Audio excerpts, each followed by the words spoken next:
What's good, my people? Welcome into Buckets, Action Network's daily NBA betting podcast. We're in the workshop Thursday NBA slate. So that means Sean Little, Joe Delera, Gilles Gallant is back from Mexico. He's back in the building. You know the routine.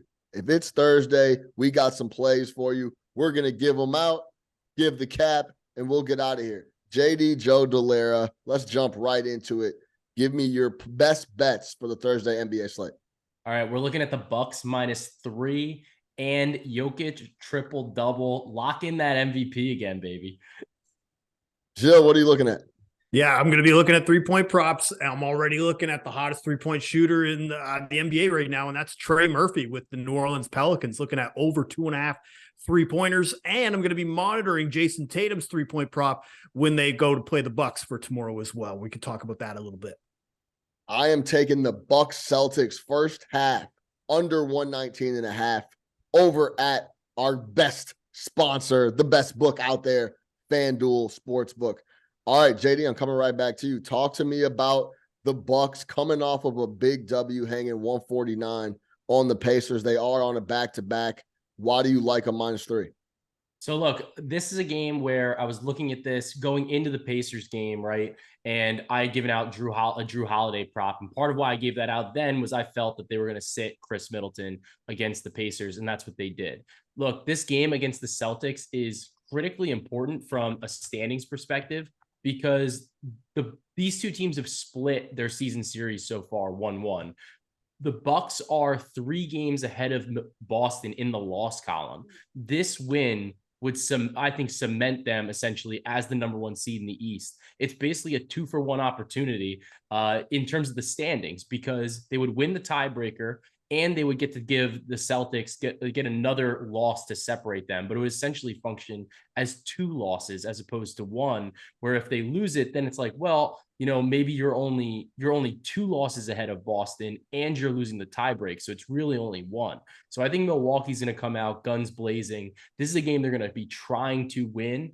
And when you really get down to it, I think Milwaukee is better top to bottom than Boston. I think Boston, you get into that type of offense sometimes with Tatum and Brown, where they just kind of like delve into that ISO ball. And that was something they had managed to avoid last season and through like the majority of the playoffs. But then against the Warriors, it started to kind of like pop out and started to surface. Milwaukee, I think, can bring out that like negative offense from them with throwing Drew Holiday at them, throwing Chris Middleton at them, throwing Giannis. Like, they have no one that can really guard Giannis. Al Horford's great, right? Like, he's good in limited doses, but I think that Milwaukee will actually expend like a real playoff offense and game plan in this spot. Whereas for Boston, that might be a little bit much to ask of them for a team that's really kind of some more cemented into this 2-3 spot, especially with the way the Sixers have played. So I think that Milwaukee has the edge here.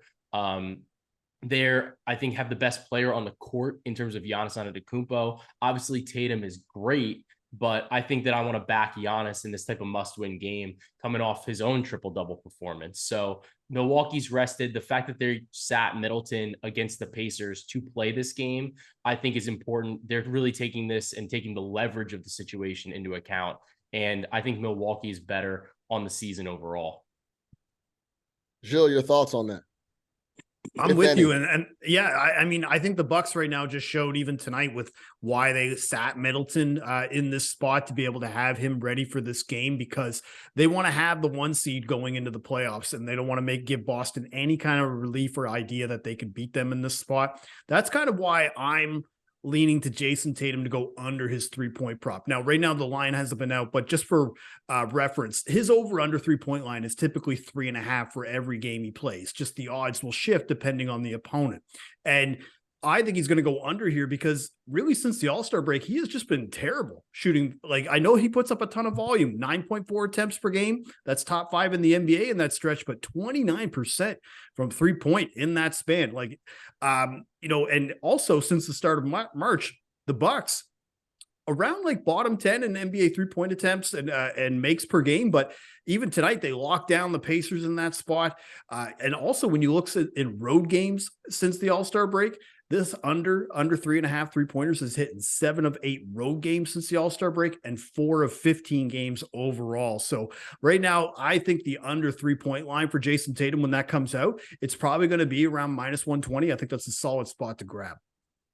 Yeah, I mean, monster games from Giannis against the Pacers, 38, 17 rebounds, 12 assists on 14 of 18 from the floor, got to the free throw line 14 times, then backed up by my guy, Drew Holiday, 51, 8, burger. and 8 Career high on 20 of 30 from the floor, 3 of 6 from 3. He also got to the line 10 times.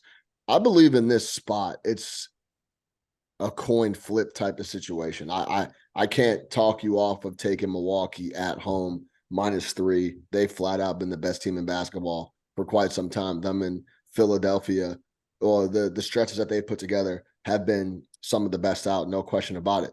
You also are looking at the old Joker, man, triple-double. Dude, he cooks Valanciunas, like just absolutely cooks him. Look, I like, as part of this too, I think if you wanted to pivot off of that, Valanciunas' PRA is at 27.5. He just doesn't even come close to that against the Nuggets and Jokic. But I want to back Jokic in the spot. Over his last 6 games against Valanciunas in like head-to-head matchups, which I think is relevant, especially at the center position, because that's really the spot where there's nobody else to guard. Like, that's who's guarding you, like, heads up, right? In his last 6 games against Valanciunas, he's had 4 triple doubles, and the only misses are both at 9 assists. So, I mean, we're getting a prop here. It's probably going to be about even money. I love the spot. And we also know, too, from a correlation perspective, when Jokic gets these triple doubles, the Nuggets pretty much always win. So if you wanted to combine it with Nuggets money line or something like that, I don't hate that. If you want to try to get that maybe up to like +160, +165, it's not a bad way to reduce a little bit of the juice just based on the pure correlation of the two events. Yeah, they're currently -7, the favorite over the Pelicans. So the tying it up with a triple-double with the Nuggets to win is something I would take a peek at. Gilles, talk to me about Trey Murphy.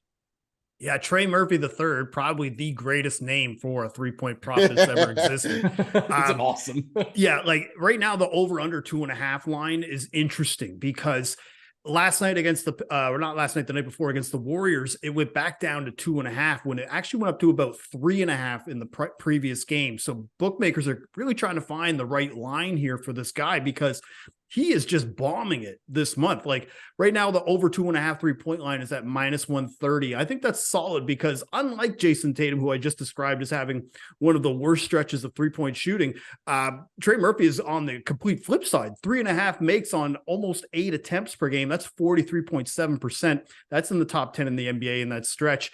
In 14 games in March, he has hit this prop of 3 3-pointers in a game in 12 of them.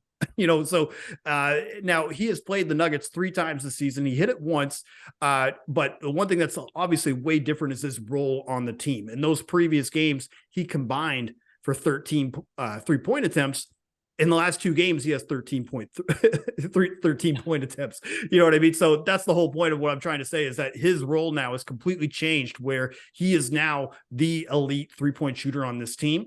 And also one thing that is really interesting is I like to look at the shot splits. Like what are all these total shots coming from? Right now, since the All-Star break, 71% of all his shots are coming from behind the arc. So if he's shooting it, it's coming from the 3-point line. And also, if you just look at some recent splits, like he's hit this in 7 of the last 8 games on the road. So I don't think this area of Denver and going to this kind of environment is really going to shake him at all. So yeah, with Trey Murphy III, a name like this, I think we have to take the over in this spot.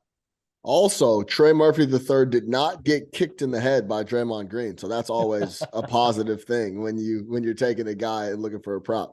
Joe, any thoughts on Trey Murphy? I know you love Trey Murphy's game. I love Trey Murphy, man. I think there's always like decent value on his 4+ as well. If you really want to get crazy with it, just because he's getting, like you said, the volume has changed. So I really love this angle, and you can always have me bet on Trey Murphy. You don't have to pull my leg to look at a Trey Murphy 3-point prop. All right, let's go over. I'm going back to that Bucks Celtics game. There's only 2 games on the Thursday night slate. So we're picking out a couple spots for you guys to take a look at.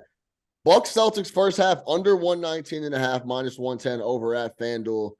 Let's talk about some of the numbers here in the first half of both of these teams. Last 10 games, Milwaukee 2-8 to the under, Boston 4-6 to the under. The Bucks on the year 30-45 to the under in the first half. Back-to-back spots, which the Milwaukee Bucks are on. We just told you they hung 149 on the Pacers, got that W. Quick turnaround, go back home to host Boston. Milwaukee on no rest, 3-8 to the under. That's the full season. Boston on the road for the full season, 16-22-1 to the under. So that's full game. That's not just first half, but that helps the first half argument. Also, if you're looking at the side in this matchup, just to give you a couple extra bullet points, the Bucks are 9-1-1 against the spread on no rest. That's the best in the NBA. They seem to get right back and rolling when they're on a back-to-back. I also really like this spot as well. We already talked about Middleton should be back in the lineup for Milwaukee, one of the best defenders they have on the squad. He sat out. It's essentially load management, so he should be back on that second leg of the back-to-back. Now, Boston's coming off of getting smoked versus a really bad Wizards team. Milwaukee, as we know, that's the measuring stick right now in the East. Boston was, Milwaukee has taken that. Looks like they're going to end up finishing the year with the best record in the NBA and the number one seed in the East. And I just feel like this is a spot Boston's going to come in ready to go from the tip. And historically, Milwaukee has no problem showing up in the first half in the full game on a back-to-back. I think this is just going to be a slower, grinded out playoff preview, Eastern Conference Finals type preview to close out the year. This is the last time they're going to be able to go head up before we start the playoffs. I think just overall, it's going to be a slower game in the first half. Give me like a 60-55 type score, 59-56 type score to keep it under 119.5 in the first half in that matchup. All right. To recap, you guys have any thoughts on that, by the way? Sign me up, man. Bucks are taking it. So I like the angle. Like I like Middleton being in there for defensive purposes. Yeah. I like the intensity aspect too. The game's very high leverage. The only thought I would give is just the MVP market. We were talking about this off air, Sean, that prior to tonight's game, Giannis was hovering around plus 400, plus 450, puts up a monster triple-double against the Pacers, and now is in a spot where if they were able to dummy the Celtics tomorrow night and be able to just completely, and he comes out with another dominant effort, you're going to see those odds shift again where it might not seem like a 3-horse race, but it's definitely going to be a 3-horse race where that latest narrative, you could see Giannis come in and just basically swoop in and take out Embiid and Jokic here. So just, I think, consider that right now from an MVP standpoint, that this game could really shift those odds. I think it's funny that you even say that though, Joe, because the 3-man race, right? Like the last straw poll that Bontemps did, Giannis was second. It was not Embiid. Embiid was like a fairly distant third. So, these voters, that straw poll's coming out again soon. You got to be like, have all three like guys like ready in your app, like ready to fire. Cause as soon as that poll comes out, just go hammer whoever it is, because those are the guys that vote. And like Giannis seemed to be the guy that they were saying he's the second guy. So he's not really done anything to really hurt his case since then. Whereas now you've seen Embiid, whether it's his call or not, like sit out the game, like lose a couple games in a row, then sit out against the head is up with Jokic. And then, and then now it looks like they might have come back against the Mavericks on Wednesday night, but Giannis is definitely in play. And that number, like you said, it's pretty wild compared to where the rest of the candidates are. Absolutely. No question. Giannis's ears might be perking up here. Like, hey, maybe I actually have a shot to sneak in the back door and pull this off. That'd be a hell of a back door. There's no doubt about that. For sure. To recap, I am on Bucks Celtics first half under 119.5 -110. JD Joe Delera Bucks -3. The Jokic, the Joker, Nikola triple double. Wait for a number there. And Gilles Gallant, Trey Murphy over 2.5. Triples at -130. Wait for that Tatum number as well. That's going to do it for the Thursday edition of Buckets. I'm your host, Sean Little, for JD, for GGG Dog. We'll see you guys next time.